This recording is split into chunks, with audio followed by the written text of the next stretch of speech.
অনেকেই বুঝি বলে একেবারে বাঘের মুখে পড়া। ঘটনাটি ঘটেছে চীনের উত্তরাঞ্চলের হেইলংজিয়াং প্রদেশের বলি এলাকায়। সিসিটিভি ক্যামেরায় দেখা যায় কৃষকটি যখন ঘর থেকে বেরিয়ে বাড়ির উঠানের দিকে যান, ঠিক কিছুক্ষণ আগেই সাইবেরিয়ান একটি বাঘ ছুটে যায় বাড়ির সামনে দিয়ে, যা দেখে ফেলেন কৃষকের এক প্রতিবেশী। প্রতিবেশী চিৎকার করে সতর্কও করছিলেন কৃষককে। বিষয়টি পাত্তা না দিয়ে তিনি রাস্তার দিকেই চলে যান। খোঁজ করতে থাকেন বাঘের। ওঁত পেতে থাকা সাইবেরিয়ান বাঘকে তিনি হয়তো তখনও দেখতে পাননি।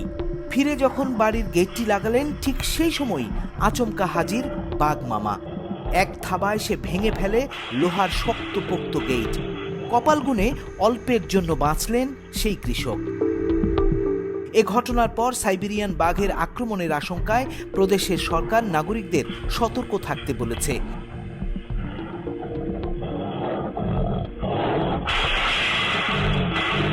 বাঘের এমন আক্রমণ চাঞ্চল্য সৃষ্টি করেছে চীনের হেইলংজিয়াং প্রদেশের মানুষের মনে।